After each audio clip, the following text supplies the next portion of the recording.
नमस्कार दोस्तों, ओम श्री गणेशाय नमः। शांताकारं भुजंगसनं पदम नाव सुदेश विश्वाधार गगन सदृश मेघ वर्णम शुभांग लक्ष्मीकांतं कमल नैनम योगी भी ध्यान गम्यम वंदे विष्णु भवहरम सर्वलोकनाथम मंगलम भगवान विष्णु मंगलम गणोध्वज मंगलम पुंडरीकाक्ष मंगला तनो हरि ओम नमो भगवते वासुदेवाय। आज का दिन आप सभी के लिए मंगलमय हो। आइए सुनते हैं अश्विन मास कथा का 24वां अध्याय।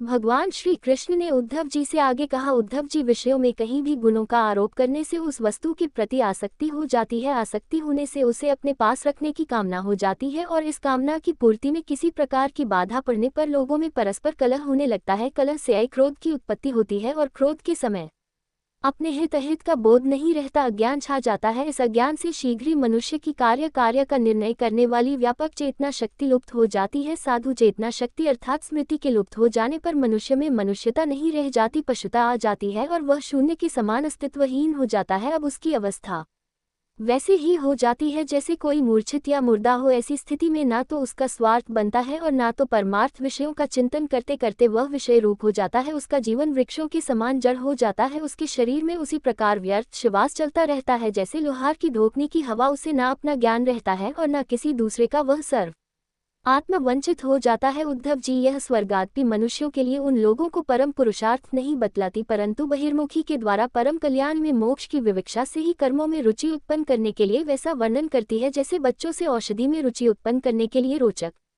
वाक्य कहे जाते हैं। इसमें संदेह नहीं कि संसार के विषय भोगों में, प्राणों में और सगे संबंधियों में सभी मनुष्य जन्म से ही आसक्त है और उन वस्तुओं की आसक्ति उनकी आत्म उन्नति में बाधक एवं अनर्थ का कारण है। वे अपने परम पुरुषार्थ को नहीं जानते, इसलिए स्वर्गादपि योनियों में भटक रहते हैं और फिर वृक्ष आदि योनियों के घोर अंधकार में आ पड़ते हैं। ऐसी अवस्था में कोई भी विद्वान अथवा वेद फिर से उन्हें उन्हीं विषयों में क्यों प्रवृत्त करेगा। दुर्बुद्धि लोग वेदों का यह अभिप्राय ना समझकर कर्माशक्ति वश पुष्पों के समान स्वर्गीय लोकों का वर्णन देखते हैं और उन्हीं को परम फल मानकर भटक जाते हैं, परंतु वेदवेता लोग विषयों का ऐसे तात्पर्य नहीं बतलाते। विषय वासनाओं में फंसे हुए दिनहीन लोभी पुरुष रंग बिरंगे पुष्पों के समान स्वर्गालोकों को ही सब कुछ समझ बैठते हैं। अग्नि के द्वारा सिद्ध होने वाले यज्ञ गात कर्मों में ही मुक्त हो जाते हैं। उन्हें अंत में देवलोक पितृलोक आदि की प्राप्ति होती है। दूसरी ओर भटक जाने के कारण उन्हें अपने निजधाम आत्मपद का पता नहीं लगता।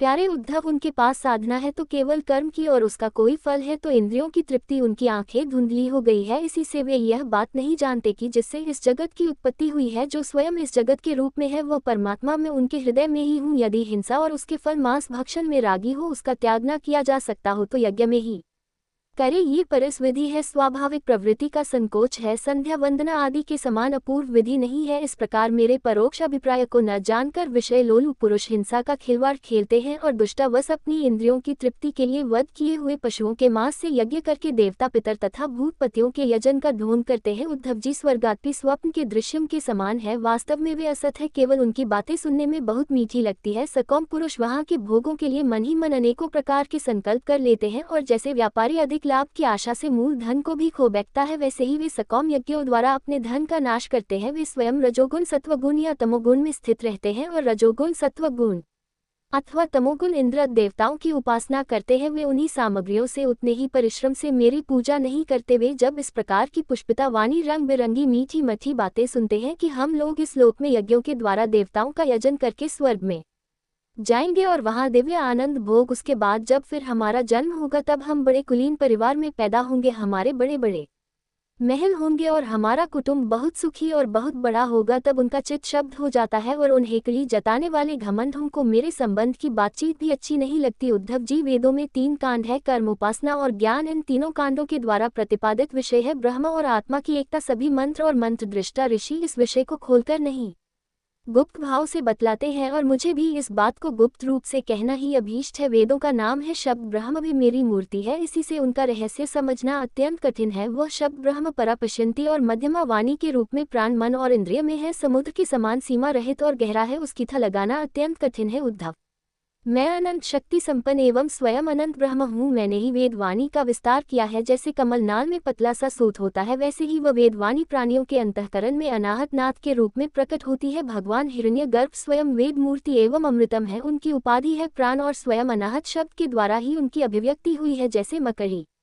अपने हृदय से मुख द्वारा ज्वाला उगलती और फिर निगल लेती है, वैसे ही वे स्पर्श आदि वर्णों का संकल्प करने वाले मनरूप निमित्त कारण के द्वारा हृदयकाश से अनंत अपार अनेकों मार्गों वाली वैरी रूप वेदवाणी को स्वयं ही प्रकट करते हैं और फिर उसे अपने में लीन कर लेते हैं। वह वाणी हृदगत सूक्ष्म ओंकार के द्वारा अभिव्यक्त स्पर्श ऊष्मा और अंतस्थ इन वर्णों से विभूषित है। उसमें ऐसे छंद हैं जिनमें उत्तरोत्तर चार चार वर्ण बढ़ते जाते हैं और उनके द्वारा विचित्र भाषा के रूप में वह विस्तृत हुई है। वह वेदवाणी कर्म कांड में क्या विधान करती है, उपासना कांड में किन देवताओं का वर्णन करती है और ज्ञान कांड में किन प्रत्ययों का अनुवाद करके उनमें अनेकों प्रकार के विकल्प करती है। इन बातों को इस संबंध में श्रुति के रहस्य को मेरे अतिरिक्त और कोई नहीं जानता। मैं तुम्हें स्पष्ट बतला देता हूँ। सभी श्रुति कर्म कांड में मेरा ही विधान करती है, उपासना कांड में उपास देवताओं के रूप में वे मेरा ही वर्णन करती है और ज्ञान कांड में आकाश आदि के रूप से मुझमें ही अन्य वस्तुओं का आरोप करके उनका निषेध कर देती है।